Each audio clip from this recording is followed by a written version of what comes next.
Hello friends, नमस्कार संगवारी हो। स्वागत है आप सभी का छत्तीसगढ़िया न्यूज में एक बार फिर से। आइए नजर डालते हैं छत्तीसगढ़ की आज की ताज़ा तरीन खबरों पर। इससे पहले यदि आपने हमारे चैनल को सब्सक्राइब नहीं किया है तो प्लीज़ जरूर सब्सक्राइब कर लें। चलिए शुरू करते हैं हमारे छत्तीसगढ़ से जुड़ी हुई महत्वपूर्ण खबरों का सिलसिला। छत्तीसगढ़ में उद्यानिकी के साथ साथ कृषि को बढ़ावा देने के लिए छत्तीसगढ़ सरकार के किए जा रहे प्रयासों का यह नतीजा है कि अब राज्य में कृषि और उनसे जुड़ी हुई गतिविधि लाभकारी व्यवसाय के रूप में होने लगी है। आपको बता दें कि फल, सब्जियां, बागवानी, उद्यानिकी फसलों का उत्पादन के बाद मधुमक्खी पालन से किसानों की आय में इजाफा होने लगा है। इसके लिए किसानों की आय को दुगना करने के लिए छत्तीसगढ़ राज्य में 500 करोड़ रुपए की मीठी क्रांति योजना राज्य सरकार लाने जा रही है। इस योजना के तहत मधुमक्खियों का पालन स्व सहायता समूह के द्वारा किया जाएगा। यह प्रदेश के कुछ चुनिंदा जिले में जैसे सरगुजा संभाग के 5 जिलों के साथ साथ रायपुर, गरियाबंद, जगदलपुर, कोंडागांव, कोरबा, रायगढ़, राजनांदगांव एवं कबीरधाम जिले में 474 कृषकों ने उद्यानिकी विभाग के द्वारा मधुमक्खी पालन के लिए 12,150 कॉलोनी बक्से और 243 उपकरण वितरण उपलब्ध कराए गए हैं। आपको ज्यादा जानकारी के लिए बता दें कि किसानों को राष्ट्रीय बागवानी योजना के तहत मधुमक्खी पालन के लिए प्रत्येक कृषक को अधिकतम 50 बक्से दिए जाने का प्रावधान है।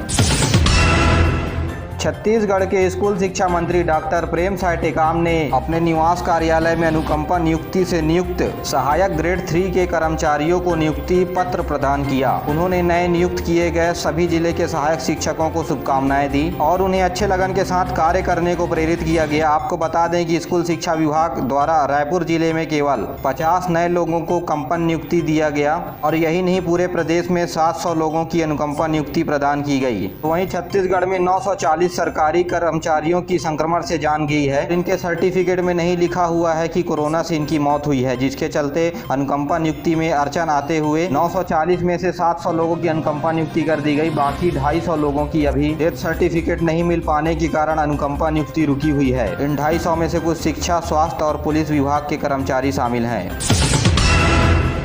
रायपुर में हत्या के 3 आरोपी को गिरफ्तार कर लिया गया है। बेंगलुरु के मासूम की हत्या के आरोपी 3 जून को अपहरण के बाद की थी 9 साल की बच्चे की हत्या। रायपुर से 25 लाख रुपए की फिरौती के लिए फोन गया था, जिसके बाद रायपुर पुलिस इनको सर्विलेंस में डाल करके पकड़ ली, जिसके बाद 3 आरोपियों को बेंगलुरु पुलिस को सौंप दिया गया है। यही नहीं, बच्चे की किडनैपिंग में रायपुर के मोती नगर के इलाके के रिजवान, सिराज और नौशाद नाम के युवक को भी पकड़ लिया गया है। ये अपहरणकर्ता के सहयोगी थे। बच्चे किडनैप करने वाले गैंग बिहार के हैं।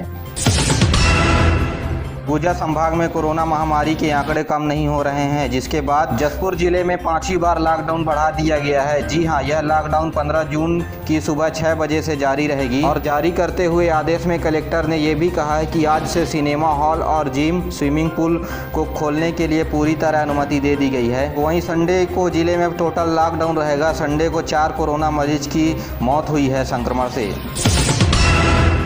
चलिए जानते हैं प्रदेश में मौसम का हाल। देश के तटीय हिस्सों में जमकर हो रही है बारिश। महाराष्ट्र और कर्नाटक में दक्षिण पश्चिम मानसून के बाद इन राज्यों में अलर्ट घोषित कर दिया गया है। छत्तीसगढ़ के मौसम विभाग के अनुसार बस्तर में 15 जून तक पहुंचेगा मानसून। प्री मानसून के चलते प्रदेश के कई शहरों में भारी बारिश की संभावनाएं जताई जा रही है। पूरी सूचना लालपुर मौसम विज्ञान केंद्र के मुख्य SP चंद्रा ने हमें बताया है।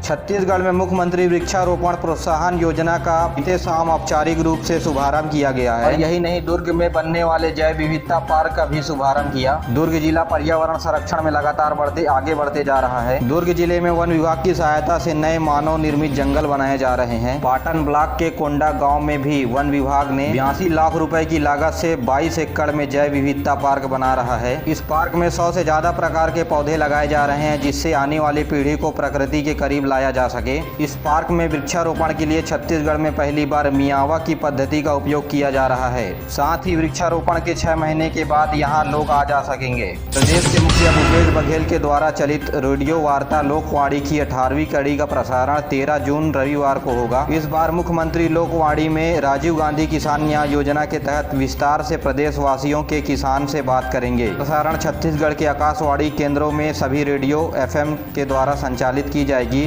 10:30 बजे से 11 बजे तक यह कार्यक्रम होगा। देश में डीजल की कीमतों में बढ़ोतरी की वजह से बस मालिक इस समय संकट के दौर से गुजर रहे हैं। प्रदेश में चलने वाली 12,000 बसों में से 500 बसें ही ऑन रोड चल रही है और बस संचालक अपना खर्चा नहीं निकाल पा रही हैं। कोरोना संक्रमण की वजह से मध्य प्रदेश, उत्तर प्रदेश, झारखंड, छत्तीसगढ़ से महाराष्ट्र और तेलंगाना जाने वाली सभी बसें बंद हैं। मालिकों का कहना है कि 2018 में बसों की किराए में बढ़ोतरी की गई थी, जिसके बाद अब तक डीजल की कीमतों में 25 रुपए की बढ़ोतरी हो गई है। लेकिन प्रदेश सरकार के द्वारा किराया नहीं बढ़ाया जा रहा है, जिसके चलते हम सभी बस संचालक असहाय हो गए हैं। इसके बाद छत्तीसगढ़ के बस एसोसिएशन के अध्यक्ष ने 40% किराया बढ़ाने की मांग को लेकर के मुख्यमंत्री भूपेश बघेल और राज्यपाल को ज्ञापन सौंपे हैं। इनका कहना है सरकार ने यदि किराया नहीं बढ़ाया तो बस चलाने की जगह पर बस खड़ी रखना ही बेहतर है। छत्तीसगढ़ में सोमवार यानी आज से एम्स में शुरू होने जा रही है ओपीडी की सुविधा। हर विभाग में 50 मरीजों को डॉक्टर देंगे परामर्श। ऑनलाइन रजिस्ट्रेशन कराना होगा इसके लिए अनिवार्य। आपको बता दें कि पहले डॉक्टर 20 मरीजों को परामर्श देते थे, लेकिन इनकी संख्या 50 कर दी है बढ़ा करके। यही नहीं, ओपीडी की सुविधा दोपहर 9 बजे से 1:30 बजे तक होगी। ओपीडी में कोरोना के अलावा अंतर रोगी एवं बाह्य रोगी दोनों जाकर इलाज करवा सकते हैं। छत्तीसगढ़ में बीती शाम 30 कलेक्टरों का ट्रांसफर किया गया। इस फेरबदल में मंत्रालय सहित कई जिले के कलेक्टर बदले गए। इन तबादलों में कोरिया जिले के हाईलाइट कलेक्टर सत्यनारायण राठौर का भी नाम है, जिसके बाद ट्रांसफर कर इन्हें मंत्रालय भेजा गया है। अंबिकापुर में कलेक्टर के ट्रांसफर को राजनीतिक गलियारों से जोड़ा जा रहा है, जिसमें अंबिकापुर के विधायक और संसदीय सचिव अंबिका सिंह के नाराजगी से जोड़कर देखा जा रहा है। दरअसल अंबिकापुर के घड़ी चौक में कुछ लोगों के द्वारा पटाखे जलाए गए। दौरान संसदीय सचिव से जुड़े हुए समर्थकों को भी देखा गया। जा रहा है कि ये आतिशबाजी कलेक्टर के ट्रांसफर होने की खुशी में की गई। बताया जा रहा है संसदीय सचिव और कलेक्टर की आपस में बन नहीं रही थी। कांग्रेस के विधायक कलेक्टर के पक्ष में थे। इसके बाद सियासत भी गर्मा गई है और भाजपा का आरोप है कि कलेक्टरों का ट्रांसफर राजनीतिक लाभ के लिए किया गया है। छत्तीसगढ़ के बच्चों को अब न्यूमोकोकल निमोनिया का खतरा। जी हां, छत्तीसगढ़ में निमोनिया का खतरा लगातार बढ़ने की आशंका डॉक्टरों के द्वारा जताया जा रहा है, जिसके चलते अब छत्तीसगढ़ में तीसरी लहर से पहले 1.5 साल से पहले की बच्चों को, जो प्रदेश में अभी वर्तमान स्थिति में 40,000 बच्चे 1.5 साल से नीचे हैं, उन्हें निमोनिया का टीका लगाया जाएगा। एक डोज की कीमत 4,000 रुपये है। पहली बार मुफ्त में यह टीका लगाया जाएगा। जी हाँ, प्रदेश में पहली बार पीवीसी यानी न्यूमोकोकस कॉन्जुगेट वैक्सीनेशन की शुरुआत होने जा रही है। इस वैक्सीन के लग जाने में 1.5 साल के बच्चों को सांस लेने में कभी दिक्कत का सामना नहीं करना पड़ेगा।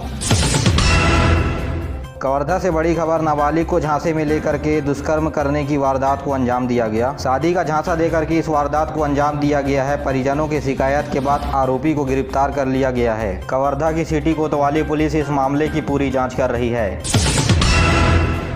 कोरोना की तीसरी लहर का ज़्यादातर बच्चों और युवाओं पर प्रभाव पड़ने का अंदेशा जताया जा रहा है, लेकिन रायगढ़ जिले में ना ही पर्याप्त बच्चों के अनुरूप इंफ्रास्ट्रक्चर है, ना ही बच्चों के लिए डॉक्टर उपलब्ध है। रायगढ़ जिले में 14 साल से कम उम्र के बच्चों की संख्या 4,14,000 है। वहीं इनकी सुविधा पर मदर चैट नाम का एकमात्र अस्पताल है, जो 100 बिस्तरों का है।